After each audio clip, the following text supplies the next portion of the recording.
Dalawang pata, bale itong isa buo. Itong isa, ano na, pinutol-putol na. So, malaman natin mamaya kung ano ating gagawing luto. So, samahan nyo kami mamaya pagluluto. Ito yung isa natin pata, nahugasan na natin to ng 2 beses. So, lalaga muna natin siya. Lagyan natin ng tubig. Yung tubig na kaya siyang palambutin.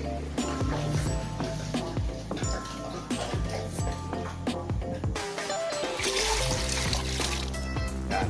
Tapos, lagyan natin ang paminta. Sibuyas. Natin ang paminta para tamang nilaga, para timado pagka luto niya may lasa na siya. Paminta, pag malambot na siya saka natin siya lalagyan ng asin. Pag malambot na, for now naghanap ako ng sibuyas. Sandali lang. So meron na tayong paminta. Itong isa sibuyas ay hinati ko lang sa 4. Tulog natin siya dyan. Tsaka natin siya pakuluin hanggang maubos ang gato.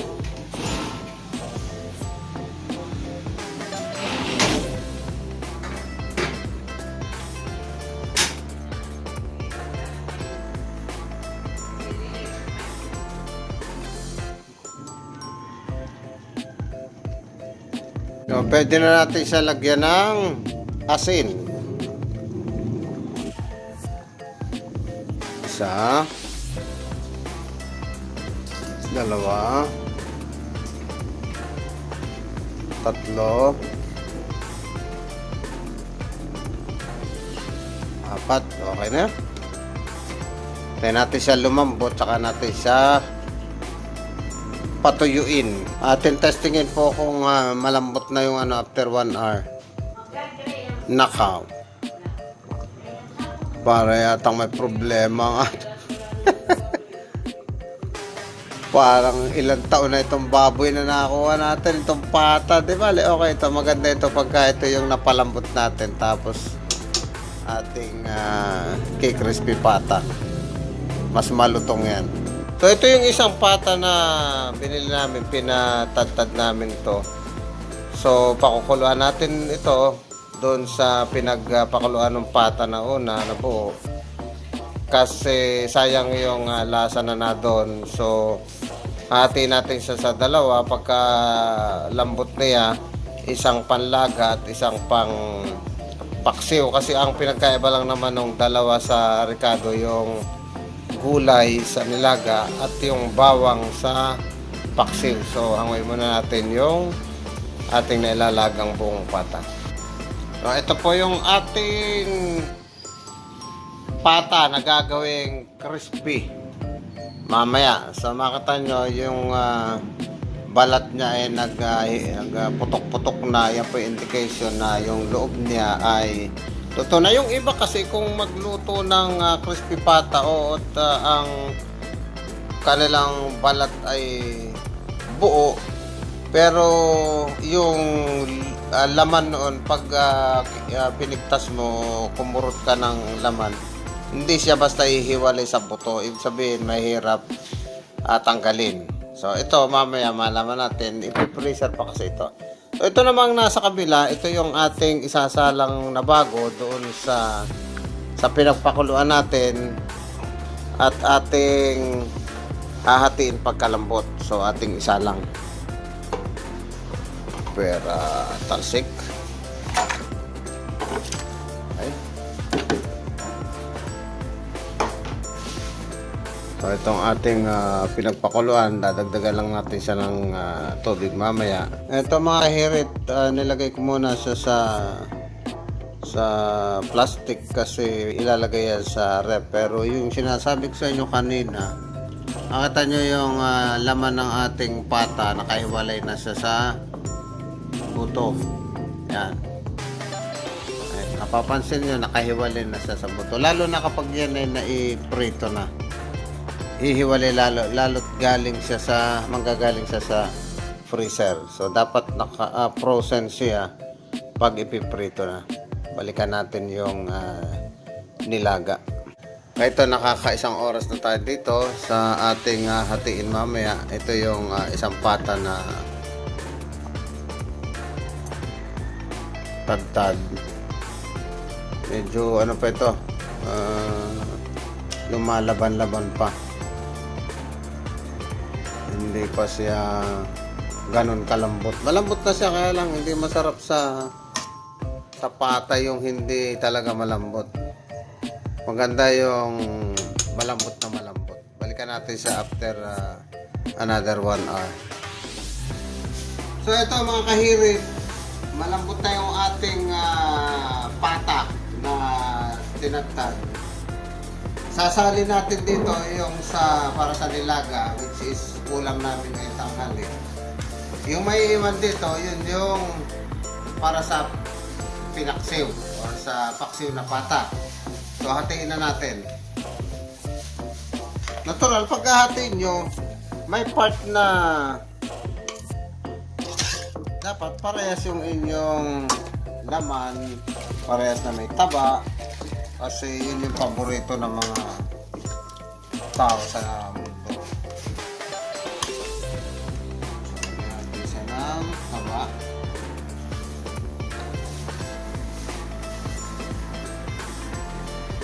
Siguro para mas mabilis yun, ito pasalin na lang ganyan. Okay. Wala. Kasi ito lalagyan pa nga pala. Yung paksiw kasi lalagyan pa ng suka.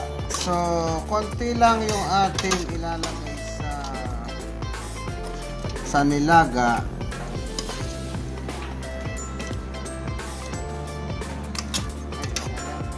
Ito yung sa pinaksiw.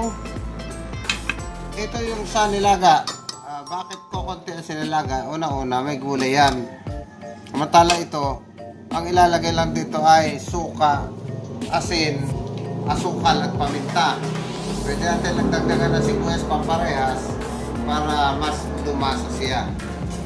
So, maya-maya atin ang gagayatin yung ating gulay. Itong sa pinaksiw, pwede na natin siyang timplahan ng suka. Kalahati nitong content na ito ang ating lalagay.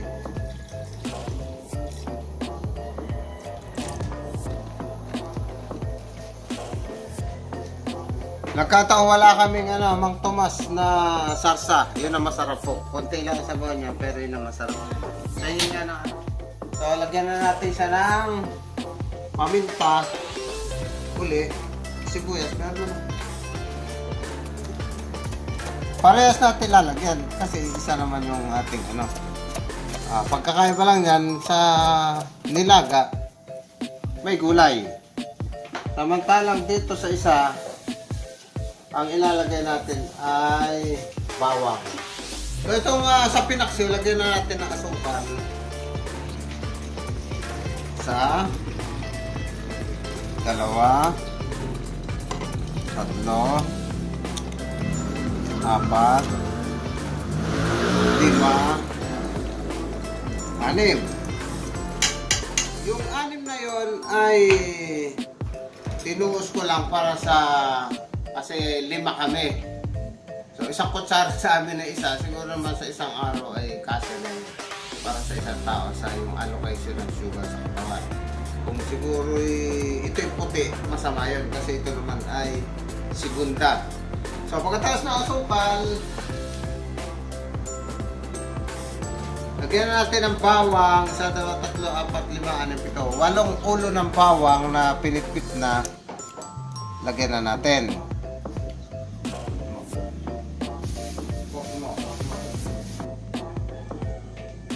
Dagdag natin yung sibuyas, isang sibuyas para sa ating pinaksiw.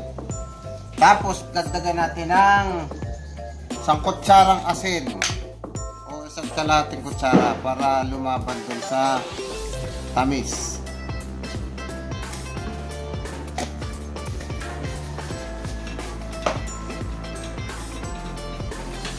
Salang na natin siya.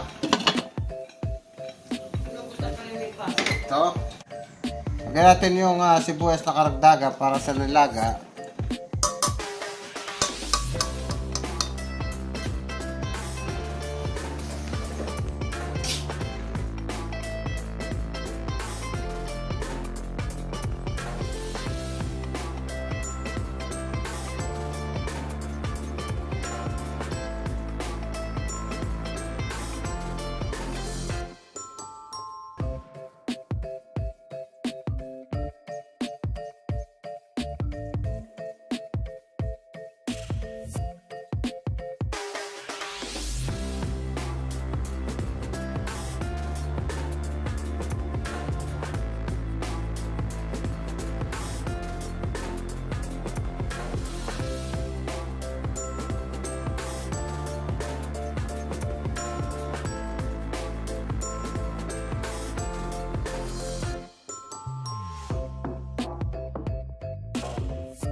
Kaya ngayong malambot na ng konti ang ating sayote, isunod na natin ang ating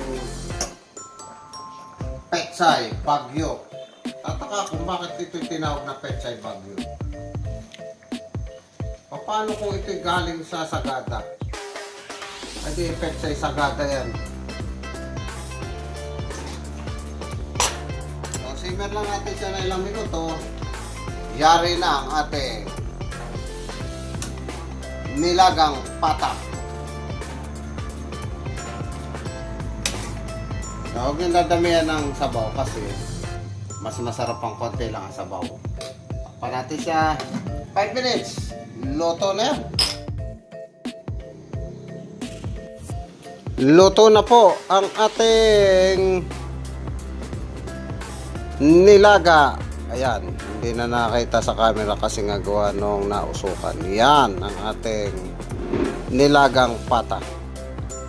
Kain na! Sige, sige.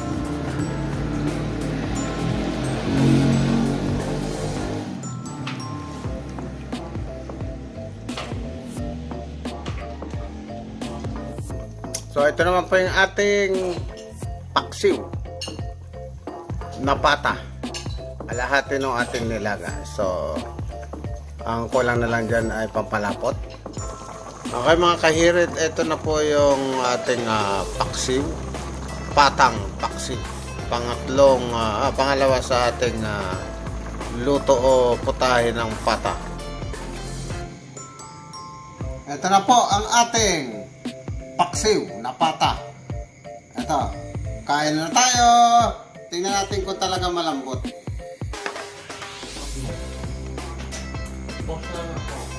Okay, so testingin natin kung talaga malambot. So makita nyo itong kanyang ay umihiwalay na sa talaga malambot. Oh. Okay. Okay. Yung isa, ganun din, malambot. So, ito ang ating pangalawang putahe sa ating pata. So mamaya ay namang crispy pata ang ating gagawin. So, kain na tayo!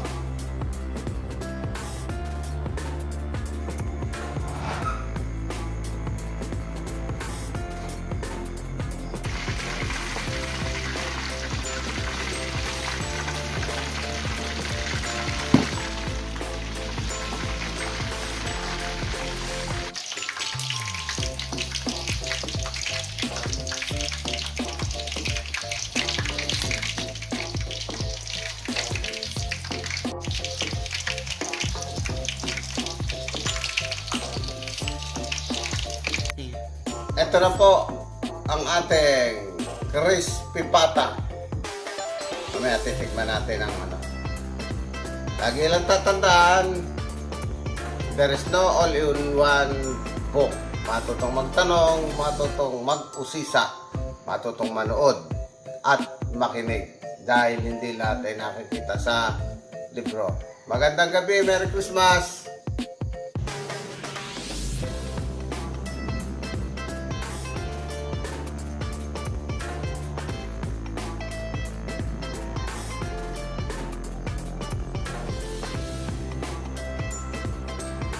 Ito yung pinakamasarap na part ng pagluluto. Taste test.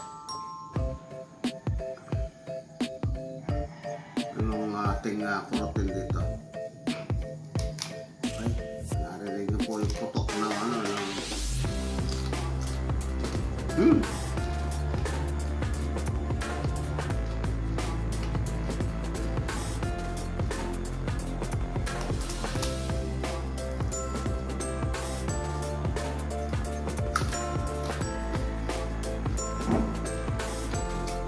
Bakit yung buto humihiwalay na kaya yan kahit tastasin natin sa nakahiwalay na yung buto pa loob. Madali ng kuhan na kain. Merry Christmas po ulit.